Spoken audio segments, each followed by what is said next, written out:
Hello everyone. इस video में हम देखेंगे जो क्वेश्चन पेपर है 2022 का। उसमें क्वेश्चन नंबर 38 से, इससे लास्ट वीडियो में हमने क्वेश्चन नंबर 37 तक कवर अप करे थे। तो अब हम बात करते हैं क्वेश्चन नंबर 38 की। तो बेसिकली क्वेश्चन 38 में क्या पूछा गया है? क्वेश्चन 38 में पूछा गया है which one of the following is a dedicated phone line that connects a computer to internet. कि ऑनलाइन दैट कनेक्ट्स है कंप्यूटर टू, इसमें बात करेगी ऑप्शन की dial up access, digital subscriber line और इंटीग्रेटेड सर्विस डिजिटल नेटवर्क और lease line. ठीक है, तो इसमें जो एक डेडिकेटेड फोन लाइन होती है जिसको हम इंटरनेट से कनेक्ट करने के लिए यूज करते हैं, वो होती है हमारी कौन सी? Lease line.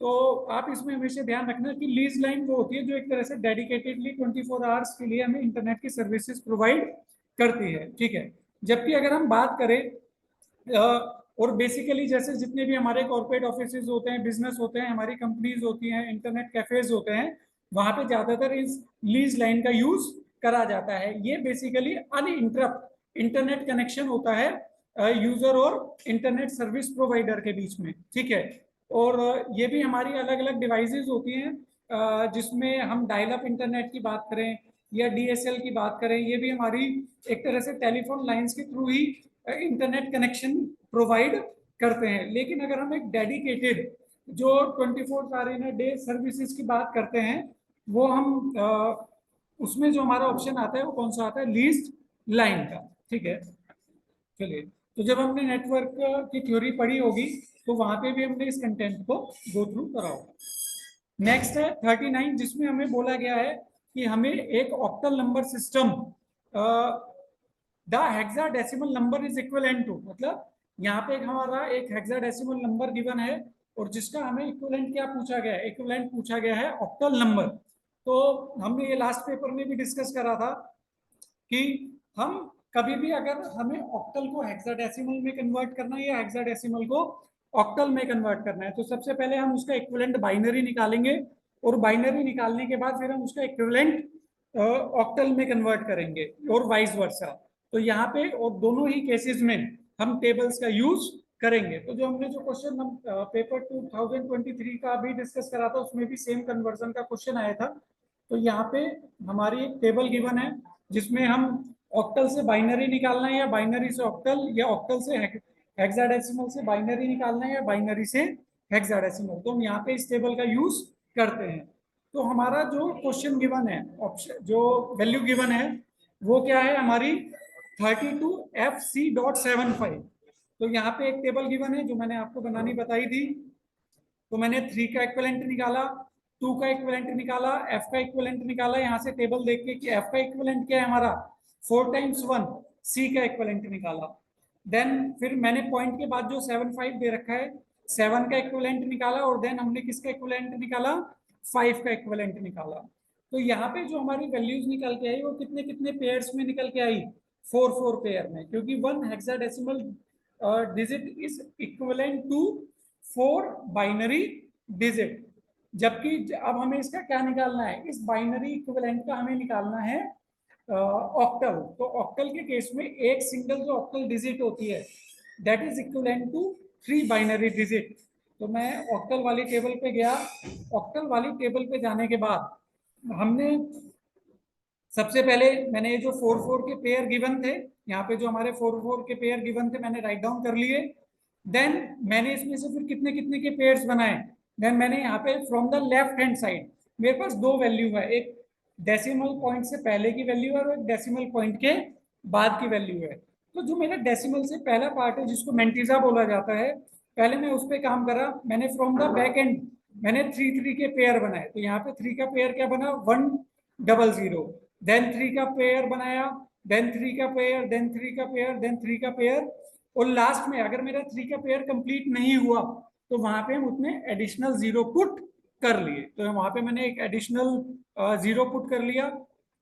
उसके बाद आप ध्यान रखना जो पॉइंट के बाद वाली वैल्यू है राइट हैंड साइड वाली जिसको हम एक्सपोनेंट वैल्यू बोलते हैं, वहां पे जो आपको पेयरिंग बनानी है, जो इसमें पॉइंट टू बी नोटेड है, जो सबसे इंपॉर्टेंट पॉइंट है, वो ध्यान रखना है कि पॉइंट से पहले वाले पार्ट का आपको लेफ्ट हैंड साइड मतलब आपको पॉइंट से पहले वाले पार्ट का राइट हैंड साइड से आपको एक तरह से तीन तीन के पेयर बनाने हैं, और जो वैल्यू आपकी पॉइंट से राइट हैंड साइड में है, जो डेसिमल फ्रैक्शनल है, वहां पे आपको पेयर बनाने हैं from the left hand side.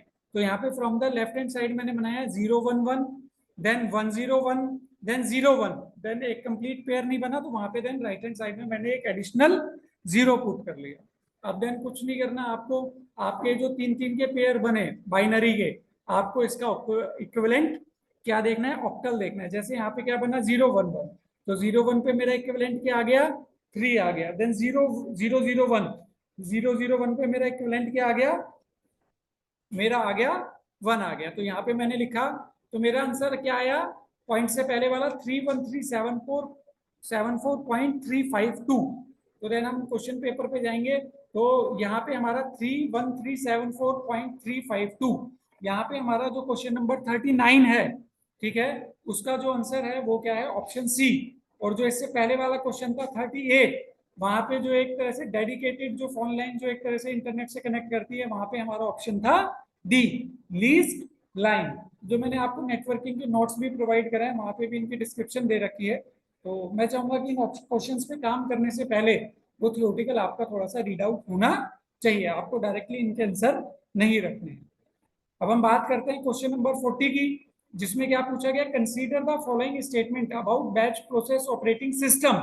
तो आपको पता है कि बैच प्रोसेस ऑपरेटिंग सिस्टम में क्या होता है कि मल्टीपल प्रोसेसेस के बैचेस बनाए जाते हैं, और बैचेस बनाने के बाद उनको एग्जीक्यूट करा जाता है। तो यहाँ पे हमारा अलग अलग इसमें दे रखा है कि all jobs are processed as their priority. नहीं, बैच प्रोसेस ऑपरेटिंग सिस्टम में प्रायोरिटी के अकॉर्डिंग हम एक तरह से प्रोसेस को एग्जीक्यूट नहीं करते, ठीक है, उसमें कोई भी प्रायोरिटी नहीं होते। हम मल्टीपल प्रोसेसेस का हम एक तरह से बैचेस बनाते हैं और बैचेस बना के उसको एग्जीक्यूट करते हैं। नेक्स्ट बोला गया, the debugging of a program at execution time is not possible in this system. Yes, मतलब क्योंकि हम मल्टीपल प्रोसेसेस का एक बैच बनाते हैं और बैच बनाने के बाद उसको एग्जीक्यूट करते हैं, और वो बैच एक साथ एग्जीक्यूट होता है, तो वहां पे डिबगिंग जो है वो पॉसिबल नहीं होती, क्योंकि मल्टीपल प्रोसेसेस के बैचेस बना के उसको एग्जीक्यूट कर रहे हैं, वहां पे वो साइमल्टेनियसली एग्जीक्यूट करता है। थर्ड पॉइंट दे रखा है, after the execution of one job next job is fetched automatically. Yes, जो मल्टीपल जॉब्स के हम बैच बनाते हैं, तो ऑटोमेटिकली जैसे ही एक जॉब हमारी प्रोसेस होती है, तो जो नेक्स्ट जॉब है वो ऑटोमेटिकली फेच्ड हो जाती है। तो इसमें कोई प्रायोरिटी नहीं होती, इसमें डिबगिंग पॉसिबल नहीं होता, क्योंकि सारी जॉब्स का एक बैच बना के एग्जीक्यूट कराया जा रहा है। तो इसके जो इसमें पूछा गया है कि इसमें कौन सी स्टेटमेंट करेक्ट है, तो इसमें स्टेटमेंट 2 और 3 करेक्ट है। तो इस अकॉर्डिंगली जो इसमें हमारा ऑप्शन है बी, ठीक है, 2 एंड 3, तो ऑप्शन यहाँ पे हमारा बी करेक्ट है क्वेश्चन नंबर 40 का, ठीक है। चलिए।